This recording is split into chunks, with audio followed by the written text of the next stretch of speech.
कार्तिक मास महात्म्य कथा अध्याय 1। मैं सिमरू माता शारदा बैठे जहवा आए। कार्तिक मास की कथा लिखे कमल हर्षाए। नैमिषारण्य तीर्थ में श्री सूत जी ने 88,000 सनकादि ऋषियों से कहा, अब मैं आपको कार्तिक मास की कथा विस्तार पूर्वक सुनाता हूँ, जिसका श्रवण करने से मनुष्य के सभी पाप नष्ट हो जाते हैं और अंत समय में वैकुंठ धाम की प्राप्ति होती है। सूत जी ने कहा, श्री कृष्ण जी से अनुमति लेकर देवर्षि नारद के चले जाने के पश्चात सत्यभामा प्रसन्न होकर भगवान कृष्ण से बोली, हे प्रभु, मैं धन्य हुई, मेरा जन्म सफल हुआ। मुझ जैसी त्रैलोक्य सुंदरी के जन्मदाता भी धन्य है, जो आपकी 16,000 स्त्रियों के बीच में आपकी परम प्यारी पत्नी बनी। मैंने आपके साथ नारद जी को वह कल्पवृक्ष आदिपुरुष विधिपूर्वक दान में दिया, परंतु वही कल्पवृक्ष मेरे घर लहराया करता है। यह बात मृत्युलोक में किसी स्त्री को ज्ञात नहीं है। हे त्रिलोकीनाथ, मैं आपसे कुछ पूछने की इच्छुक हूँ। आप मुझे कृपया कार्तिक महात्म्य की कथा विस्तार पूर्वक सुनाइए, जिसको सुनकर मेरा हित हो और जिसके करने से कल्प पर्यंत भी आप मुझसे विमुख न हो।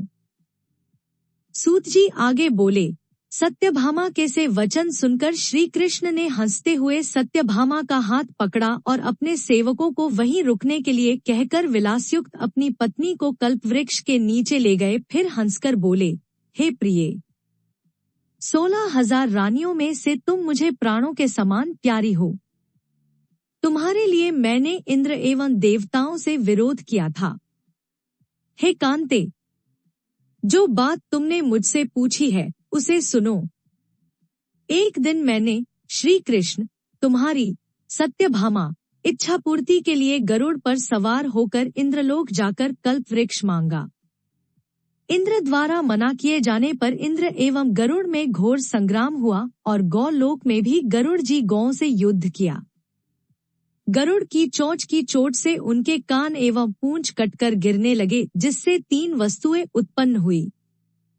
कान से तंबाकू, पूंछ से गोभी और रक्त से मेहंदी बनी। इन तीनों का प्रयोग करने वाले को मोक्ष नहीं मिलता। तब गौओं ने भी क्रोधित होकर गरुड़ पर वार किया, जिससे उनके 3 पंख टूटकर गिर गए। इनके पहले पंख से नीलकंठ, दूसरे से मोर और तीसरे से चकवाचकवी उत्पन्न हुए। हे प्रिये, इन तीनों का दर्शन करने मात्र से ही शुभ फल प्राप्त हो जाता है। यह सुनकर सत्यभामा ने कहा, हे प्रभु, कृपया मुझे मेरे पूर्व जन्मों के विषय में बताइए कि मैंने पूर्व जन्म में कौन कौन से दान, व्रत व जप नहीं किए हैं। मेरा स्वभाव कैसा था, मेरे जन्मदाता कौन थे और मुझे मृत्युलोक में जन्म क्यों लेना पड़ा। मैंने सा कौन सा पुण्य कर्म किया था जिससे मैं आपकी अर्धांगिनी हुई। श्री कृष्ण ने कहा, हे प्रिये, अब मैं तुम्हारे द्वारा पूर्व जन्म में किए गए पुण्य कर्मों को विस्तार पूर्वक कहता हूँ, उसे सुनो।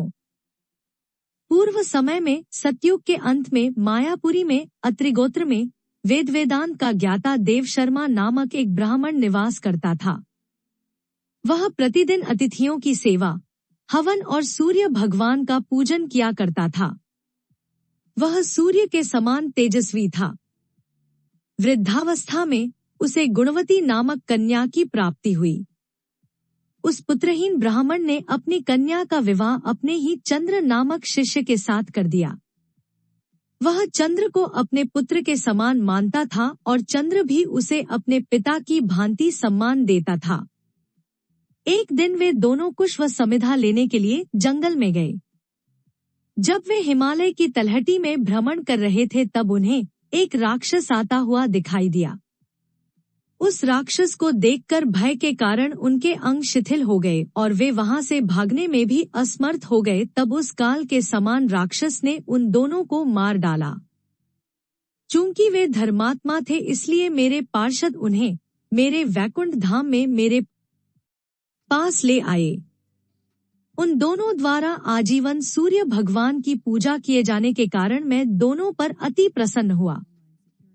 गणेश जी, शिव जी, सूर्य व देवी, इन सब की पूजा करने वाले मनुष्य को स्वर्ग की प्राप्ति होती है।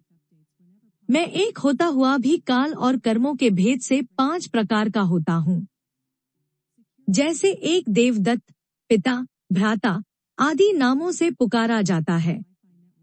जब वे दोनों विमान पर आरूढ़ होकर सूर्य के समान तेजस्वी, रूपवान, चंदन की माला धारण किए हुए मेरे भवन में आए तो वे दिव्य भोगों को भोगने लगे। बोलो श्री कृष्ण की जय। ऐसी कहानियां और कथाएं सुनने के लिए हमारे चैनल को सब्सक्राइब और शेयर करें। धन्यवाद। नमस्कार।